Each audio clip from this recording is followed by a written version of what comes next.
Welcome back to the Blackletter podcast. We set out to create an entertaining and exciting podcast about law and business, and I think we've done it. Blackletter, the name, comes from the Gothic typeset that was originally used in the Gutenberg press. Over time, Blackletter became the only font that English law books were printed in. Everything else was printed in regular type. It made it harder for kind of the common person to understand what the English law books said. Blackletter came to represent something that was law, that was set in stone, that was sort of old and a well-settled fundamental principle of law.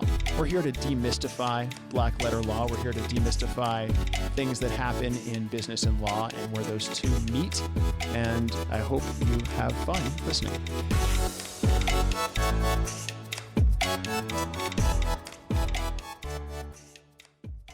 Welcome to another episode of the Blackletter podcast. Thanks for joining us, all of the listeners and some of you few viewers out there who subscribe to our YouTube channel.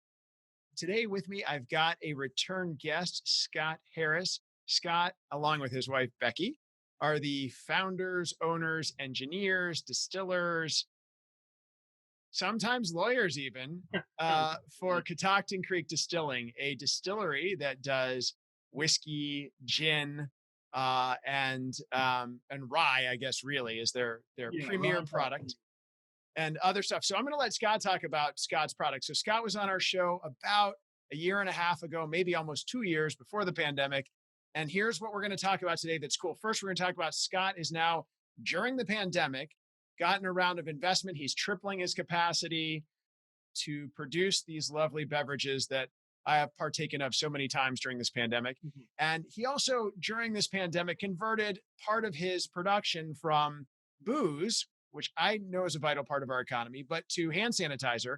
And so a lot of you've heard about that. It's happening it happened all over the country. But what you don't hear is that the FDA regulates that, and they kind of swooped in and said, hey, you're not approved. And Scott and his wife, Becky, were a big part of changing that for distillers all over the country to allow them to make hand sanitizer. So without further ado, I'm going to turn it to Scott. Scott, tell us about Catoctin Creek a little bit and what's happened in the last year and how did you guys grow? Like, it's a pandemic. What happened? Yeah, thank you. Nice to be back on the show. I would say that, well, first of all, about the company, for anybody that's not familiar with Catoctin Creek, we are a 12-year-old rye whiskey distillery located in Purcellville, Virginia. So we're about the northernmost distillery that you can get in Virginia before you pass into Maryland. We've been making this traditional style of Virginia rye whiskey now and selling it nationwide and internationally as well. So we're now distributing, depending on the readership of or the viewership of your podcast, we are distributed now in 27 states. So, Kansas, St. Louis, Chicago, Seattle, San Francisco, Las Vegas. I said states and then I started listing cities, but you guys get the point. Where those cities are. Yep. Yeah, and right? I saw, Scott, you're in the UK too. So I know that we have some listeners in the UK. Awesome. We're actually, in Greece, we have listeners, but I had to distribute there. Yeah, we distribute in about 5 countries in the EU and the UK, and of course, Brexit, COVID, and tariffs. All 3 of those actually really flummoxed our plans and persistence wins over in the end, and we were able to get into the UK market this year and are having quite a nice initial launch over there. So that's pretty cool, and all of it is basically selling this wonderful Virginia rye whiskey, our Roundstone rye, which is a traditional style of distillation made from Virginia grains that basically presents to the customer a type of rye whiskey that would have been common in the 1800s. So that's what we enjoy making and bringing that out and doing that. We also make some brandy and some gin and some other products, but the rye whiskey is what we're known for. So Scott, can I ask you, so the massive success, and I just will say it's pretty much an unqualified success, this rye whiskey in all the states you're in, because I know from working with you and working with a ton of other brewers, distillers, wineries, it's hard to go outside of your region, to go beyond the tasting room, beyond the, 3 county or state even. And you've done it really successfully, 27 states, 5 places in the EU. That's rare. What made you successful in that regard? First and foremost, the juice has to be impeccable, right? There has to be a reason. You can't just sell gross stuff and have it be successful. Right. So having a good product, but that alone isn't it. It's also, it's got to be packaged well, and the branding and all these things have to roll together. And I'll be quite honest, we've learned along the way. Like, we weren't beverage marketing experts when we started this company. We were government contractors and things like that. And so, we made some mistakes and learned from those mistakes. But I would say what's helped us the most in the past, say, half a decade, 5 years or so, has been the realization that we have something very special here in Virginia, and marketing our product as a Virginia rye whiskey, and so people in, for instance, Germany or London or whatever, they understand the history of Virginia, right? You talk about George Washington, you talk about the colonies, and you talk about, the rolling hills, and suddenly you put people into a picture in their mind of a place, and that place is where we get this whiskey from. And so all that together, selling a Virginia rye whiskey, starts to come together for them in much the same way that it's kind of taken for granted now that somebody would say Kentucky bourbon, right? Right. Without even thinking about it, you think about, horse races and all that kind of bluegrass and all that kind of stuff. And we're doing the same thing now with Virginia marketing and sort of leveraging that and telling that story. So you're exporting the Virginia mystique and all of the history of Virginia in a bottle, kind of like Scotland, I think, does it with like Macallan or Lafroig. Absolutely. It's the same thing. Or right? French wine, and things like that. So yeah, absolutely that. And we kind of came to that realization. Actually, it was after a trip to Bordeaux. I was on a business trip doing a whiskey show in Bordeaux, believe it or not.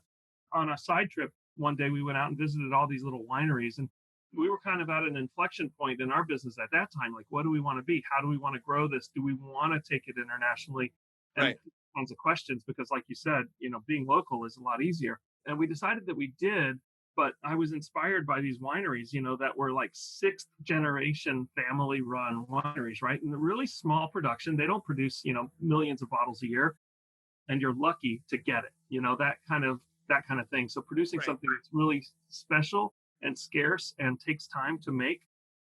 And so that's the model that we've been using for our business. So Scott, so from a business perspective, I love the branding, the mystique, exporting Virginia, all of that's fantastic. But I will tell you that a distiller listening to this, or a potential future distiller, or even a lawyer who's advising their client, we have a lot of law listeners, their question, and I've heard this, is, well, how do I get those distribution contracts? I've packaged Mystique, the Mystique of Vermont or Maryland or Virginia or Wisconsin, whatever I've packaged my local stuff. I think I've done that, but how do I find that ability to go beyond my regional? What's the thing that makes you go just beyond the region? That is not an easy question to answer. Distribution is That's hard. why I ask. Yeah. Distribution is so hard. And I will be honest, I think that we were able to get some distribution in the early days because it was the early days. So competition was much less. When we started, there were 6 distilleries in Virginia, and today there's over 70. So just in Virginia, nationally, when we started, there were probably 200 craft distillers in the nation, and now there's over 2,000. So tenfold increase in 10 years, and quite frankly, a lot of the distributors are full. Like they're not interested. And there's been a lot of consolidation, which makes those distributors bigger, right? Which means they don't want more products to sell. They want less. And frankly, distributors have been kicking brands out of their book, so they might have even taken some brands on and said, you know what, you guys are not doing as much as we want you to do. And so see you later. So it's reaching a saturation point. So a lot of it you attribute to your early entry. So say there's somebody today, what advice would you give them today if they're just, say they've been a distillery or they're about to be, or whatever, even a brewery? Yeah. I mean, is it impossible? Should they just say, well, we got to stay regional? Scott's, it's saturated. I do think the smartest business approach for getting started is to do a regional based business, right? Like a local pub room, a local tasting room, things like that. And I think that model, you could be completely successful for the rest of your lifetime with that model alone. Right. If you are successful with that and you start to get some kind of that golden buzz about your product, then you can say, well, let's dip it into 2 or 3 neighboring states and see how that goes, right? Gotcha. And then you can grow that from there. And that's kind of what we did. We just did that 10 years ago when it was a lot easier to do that. Definitely, I think the key to success for today's distillers, today's brewers and whatnot, is to have that great local experience. And I think what that means is you're spending a lot more money on events and a big, space. Like you've probably seen Bear Chase and Yep. some of that Yep. stuff. And They're a client. yeah, and so you're doing a lot of other things at Bear Chase, like selling pizza and pretzels and stuff that don't Right. really have a thing to do with the beer, but you have to do that to be successful in that. Oh, they're selling their location there, right? They're selling that mountaintop. Beautiful Yeah. view. Yeah, And exactly. they're turning people away by the thousands because they can't fit them, which is a good problem to have. So Right. Scott, so if I had to summarize for our viewers, and then I want to talk about hand sanitizer a little Yep. bit, as exciting as that is. So for our viewers, listeners, if you were giving advice today, you would say you've got to package the mystique of where you are. You've got to think about the saturation of the market right now and build your brand from the ground up from a regional tasting room successfully before you move forward Yeah, and dip your toe in to see where you are. So those are that's the distillery advice of the day. absolutely. As long as we've been around for 12 plus years, and I think we've been pretty successful, we still have distributors who won't even return our calls. Yeah. And if you're a nobody coming from nowhere, forget it. They'll never. I've heard that. We have a national client, and they're owned by former high ups from E&J. And the only reason they said they're national is because they're in the system. And I understand it's very much that way. Yeah. So I've heard that from both sides. So let's talk about hand sanitizer. So Mhm. the pandemic comes along. You guys are cranking, making whiskey and all rye and gin and brandy. And you're like, oh crap, we got to keep making this stuff and selling it because people are getting just as drunk as they were before, if not more, because you guys have grown. What made you think, well, we should make hand sanitizer? And what happened with the FDA swooping in and saying, oh my gosh, you're helping everybody. Don't do that because Yeah. there's a law. So Well, what's so that story? when COVID first started, it's amazing to me. We were seeing in January, February, like news reports from China and things like that, right? But nobody was panicked yet, right? Right. And then within a Yeah. period of like 2 weeks in March, like all hell broke loose, right? Everything started shutting down and everybody started wearing masks. And like it happened like almost overnight, it felt like. In that time frame, and the hospital cases are rising all of a sudden alarmingly and all that kind of stuff.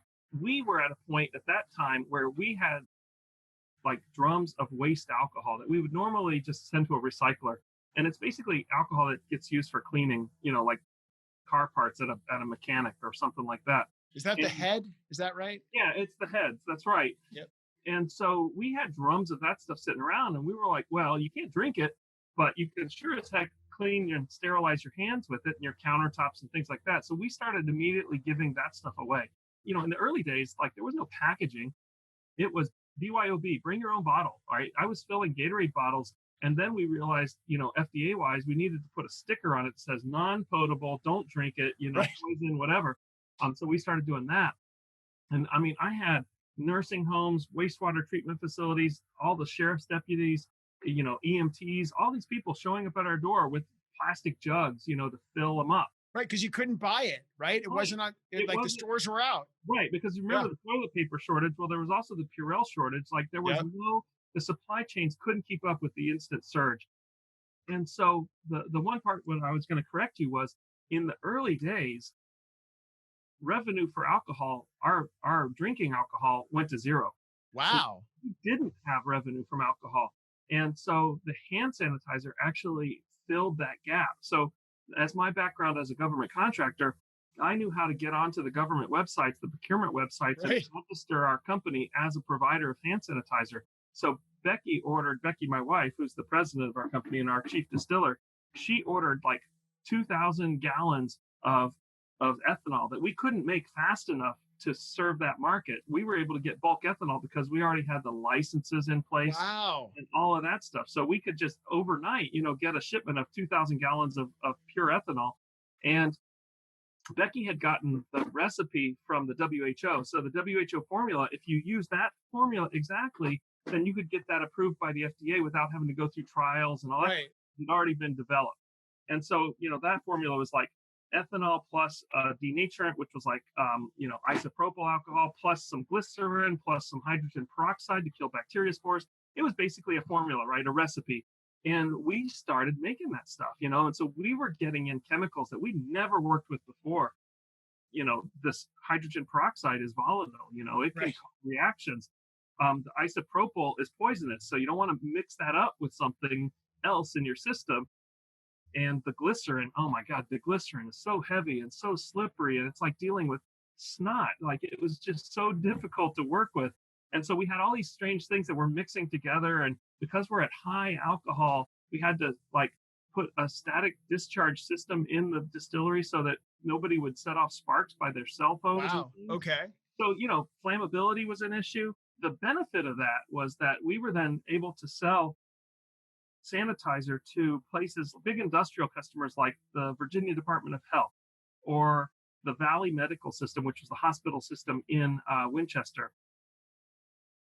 Like I said, just about every wastewater treatment plant within 100 miles, sheriffs and nurses and nursing homes, and all of these places started to procure our sanitizer. We were able, in doing so, to not have to lay off any employees. So I was able to say, my salespeople who would normally be going into a restaurant saying, "Hey, you want to buy our whiskey?" Well, no restaurant at that time, Right. they didn't They know were if they would closed. survive. Yeah. Right. And so they basically were able to, I was able to say, "Look, I don't want you out there on the streets doing that because nobody wants to see you anyway." And they all came in, they masked up, and they were bottling by hand. My whole team, I was so proud of them. All of my employees were here every day. It was like boot camp, and hand bottling this stuff because we couldn't run it through our equipment because it's poisonous. Did you need a whole new set of equipment to do this then? No, we did it by hand. Everything was Oh. done by hand. So Oh, we so you just were literally, like a witch's brew of, yep, we were wow. literally by hand, and we had little canisters, and we were bottling these up. And so it was interesting because at that time when the supply chains were all going haywire, it was very difficult to get bottles. And so, like a nice little Purell bottle that's plastic and has a little cap and all that, you couldn't get any of those. So Wow. we were bottling it in our whiskey bottles with labels that said, "This is hand sanitizer, don't drink it," and it had the WHO formula on there and everything. And then we found some little squeeze bottles at one point, and we had, all these different bottles, but we were like trying to figure out basically how to do it. We ended up selling most of it in half-gallon milk jugs. So the big story here, Scott, is not just that you did something good, but you were able to save your business by shifting. So we've heard, other stories of restaurants that are like, we're going to do takeout, and restaurants have had to shift much more slowly, but it sounds like you literally pivoted within a couple weeks and kept your Yeah, business open, changing from one product to a completely different product. Now I understand. So that's an amazing story. I love that. The kind of flexibility I see over and over when businesses on this podcast flex like that, they're successful. And so right. fantastic. So Becky, I understand though, was involved nationally with getting the FDA to approve this change, this WHO Yeah, formula. so Becky was part of the American Craft Spirits Association. So that's the National Association of Small Craft Distillers. Oh, And and let she me kind of, just pop in. Sorry. Becky is the other co-manager, the president of she's the president of Catoctin the Creek. And department. Right. Becky and I are the founders of Catoctin Creek. Becky is the president and the chief distiller. that's right. And your wife. And my wife. And Yes, your wife. still. That's probably more important. Yeah. Okay.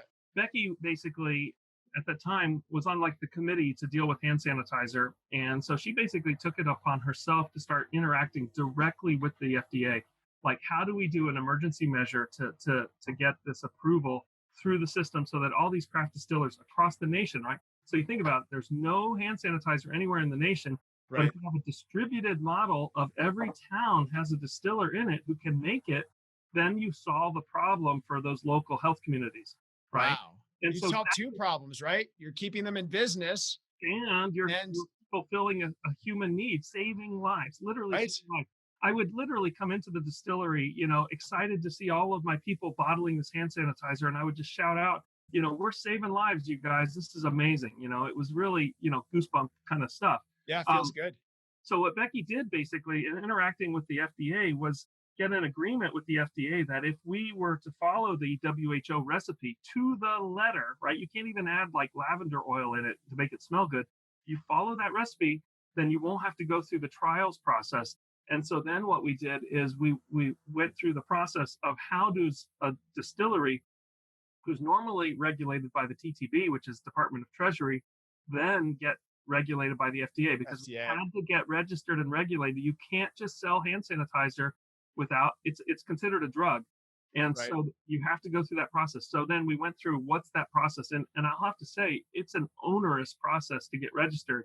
It's not easy. There's many steps and you have to do it exactly right. And you're questioning what do I put in these different boxes on this form.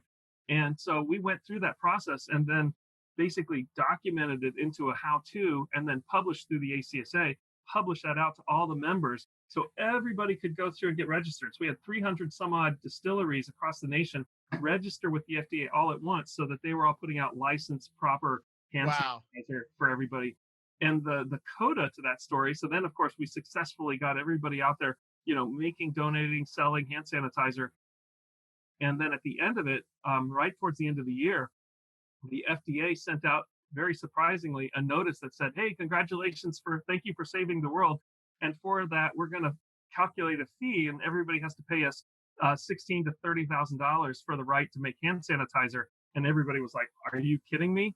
And basically what the FDA had done, what they'd always done, is they would have the number of subscribers of their services, the service that the FDA provides, and they would divide by the number of subscribers the amount of fees that it costs them on the bureaucracy. And so if a company like Anheuser-Busch gets a check or a bill for 16 grand, it's no big deal. But a small craft distiller who basically donated all of their hand sanitizer anyway, they come out of business. And so one more time, Becky had to get on the phone with the deputy for Alex Azar at the time in Health and Human Services. And she basically, on New Year's Eve, got them to drop that fee Wow. and say that all the people who did hand sanitizer, it was for the common good, and therefore they won't be charged these fees for that, which was really life-saving to a lot of distillers. So, yeah, she did really, really wonderful work. And one day I'm going to pay for a statue or something, I think. Do you think Becky wants a statue of herself though? I know she doesn't, but that's the kind of thing I would do and not tell her. So yeah, it'd have to be modern. I feel like it would be weird to have an actual exact statue of a person that Well, maybe I'll just endow it so it can be done after we pass or something. Oh, there you go. You could do that, or it could be the Becky handset. You could endow a science scholarship. Right. There you go. Right. So Scott, so to summarize, we talked about the business and the business expansion, distributorship, and your advice there, packaging the mystique and growing from a regional tasting room before you dip your toe into bigger distribution. For sure. Don't expect to come out roaring. And then today we also talked about this whole thing with hand sanitizer. And I didn't know, by the way, that's why the hand sanitizer at Home Depot and Costco smelled so bad, because you couldn't, my son would be like, this smells awful. Right. Nobody wanted to put it on because it smelled, not great. It smelled like fuel. Yeah. Yeah, it smelled like fuel, but it's saving lives. It's keeping you clean. Right. So we missed that lavender stuff, but you solved a mystery for me. And so I'll say at the end of this podcast now as well, thank you and Becky for that. You not only, I'm just saying, as a nation, you 300 distilleries that you were able to get this formula to, and you saved them afterwards. You'd be like, hey, Scott and Becky, we just got a bill. So you need to fix this. Bill. Here's a bill we got. And you guys did that too. So fantastic work. That's really exciting. And what a great story. So we'll put this up on the Blackletter YouTube channel. People watch. Scott, thanks for joining us today. I really appreciate it. Yeah, my pleasure. Are you guys open? Can I come in and do a cocktail flight? Is that back? Sure. We're running at 50% capacity, so you're definitely free to come on in. All right, I'll be by. Thanks for joining us on the podcast today. And thank you, listeners, viewers. Download us wherever you get your podcasts, from the iTunes Store or Google Play. And we'll see you next time on the Blackletter podcast. Thanks. That's all for today's episode of Blackletter. Thanks again for listening. Join us next time when we talk about more Blackletter issues in creative ways. Make sure you subscribe to the podcast on iTunes and Google Play so you never miss an episode. And to catch us on video, check out our website at blackletterstudios.com.